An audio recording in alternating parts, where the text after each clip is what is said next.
Hey, I'm Joey. And I'm Dana. Welcome to Car Chats. Before we get into today's topic, Joey and I received a suggestion from a viewer that we do a question and answer video.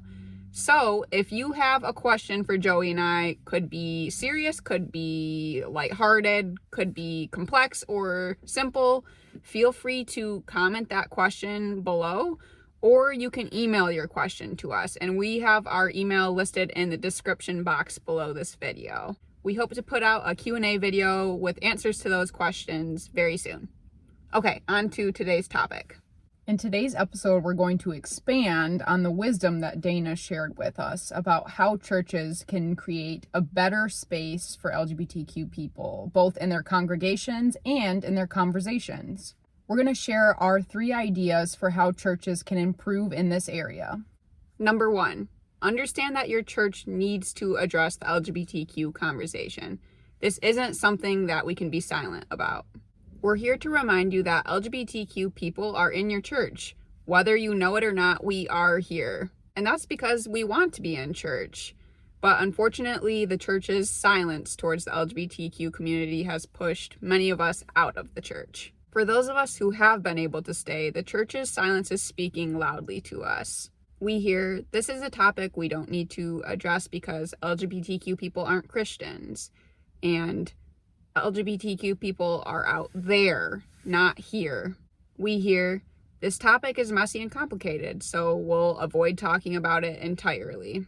It's important for the church to know that silence is communicating very loudly to LGBTQ people. We're not saying you need to have all the answers, and we're not saying that you need to be experts.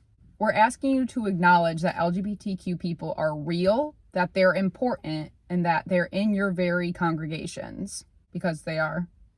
Here I am. Hi. Our second 2 ideas are practical thoughts about how to address the LGBTQ community as a church. So, number 2, build up your resources about the LGBTQ community. AKA, it's time to add some new books to your church library.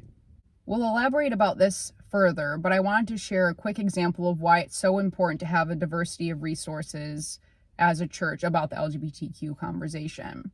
I recently was made aware of someone that I know who went to the pastor of her church asking for some resources about the LGBTQ topic, and what her pastor sent her was a DVD set from a very well-known ex-gay leader in the ex-gay movement, and that was the only resource that the pastor shared with her. That is extremely problematic for a lot of different reasons. One, because ex-gay movement has been debunked completely and has been known to be extremely harmful and has had lasting damages on LGBTQ people for the past few decades. But also because it's presenting one very, very limited, narrow, and not nuanced perspective about the LGBTQ conversation. You know us and our nuance. We believe it is extremely important to acknowledge the complicated nature of this topic and these questions and this conversation. Anything less than a thorough exploration does a disservice to this conversation as a whole. Right. So our advice to churches would be to make sure you have books about sexuality and gender identities in your church libraries. Regardless of your church's stance on sexuality or gender, you really do need to have a diversity of perspectives available. And even within the non-affirming viewpoint for same-sex relationships, please make sure you are representing the spectrum of beliefs that there are even within this viewpoint. In our opinion, it's dangerous to only present one perspective. And if your only materials are ex-gay, there's a bigger problem at hand. There's nuance to this topic that really can't be ignored. And this may seem a little controversial, but we would also say that even if your church is non-affirming, you should have affirming resources in your libraries as well. Just because you don't agree with an interpretation or perspective yourself doesn't mean that you can pretend that it doesn't exist. There are many Christian authors and biblical scholars who write about the affirming perspective, and their work should be included in church resources. We have to be honest that it's a bit strange to us that Christians see this as so threatening. Dana and I don't agree with the non-affirming perspective about same-sex relationships, but we sure don't pretend that it doesn't exist. Right.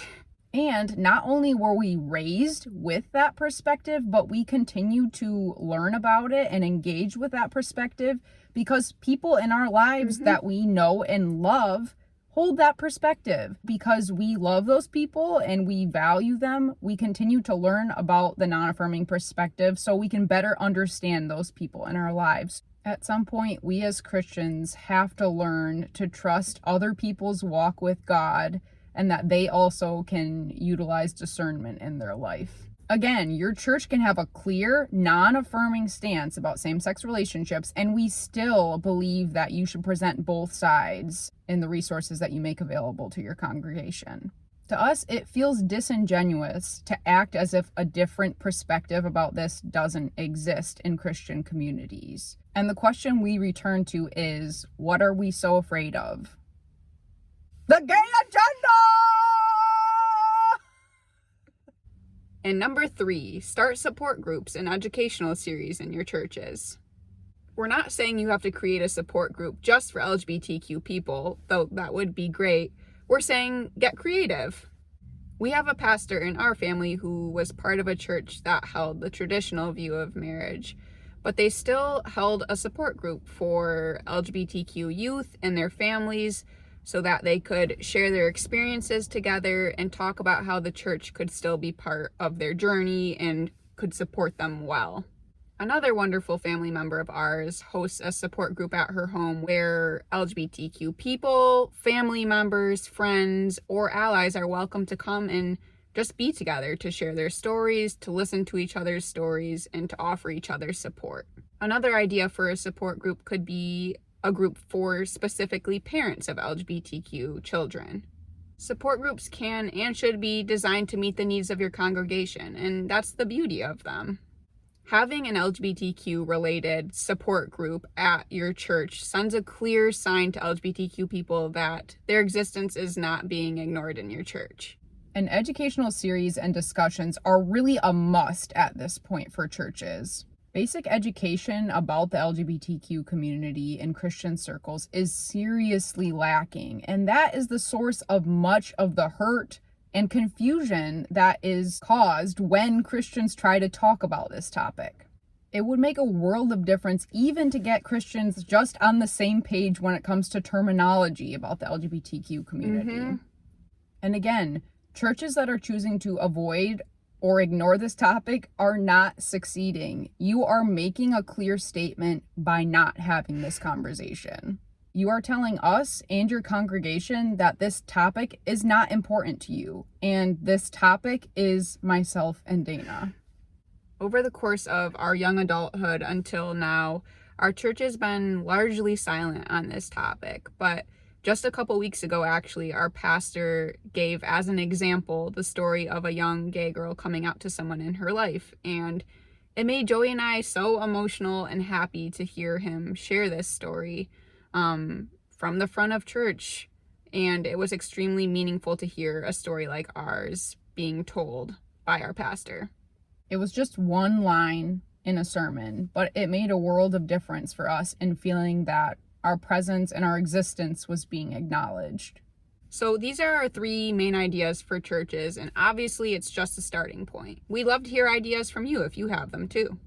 As we think about how to better have this conversation in our churches, let's also make sure we're keeping Jesus forefront and thinking about how Jesus moved towards hard conversations and not away from them. Let's be quick to listen, slow to speak, and slow to become angry when it comes to this conversation. Let's unpack what we're afraid of and begin to move forward in love. We would love to see Christians be leading the way in this conversation, which is sadly the opposite of what's been happening so far. Let's make sure we're practicing the Christian virtues of humility, listening, and patience as we engage in this conversation together.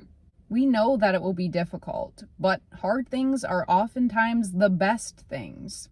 Hard conversations are where we're challenged by God to learn more about ourselves and the world around us, and that helps us to grow. We've seen so much of this conversation already be driven by fear, and we believe that's something that we really need to interrogate as Christians. It's okay to be afraid, but we need to unpack our fears and not let them prevent us from loving others well. The church has a long ways to go, but Joey and I are hopeful, and we're excited by the small steps that we've already seen some churches taking. So on this note, let's keep taking steps together. Yes. And head on out. Buckle up. Don't forget to submit your questions too. Bye everyone. Yeah. Before we get into today's topic. What? I cannot say it. No way. Darn. No way. Trash can, trash heap, trash pile, burning strands.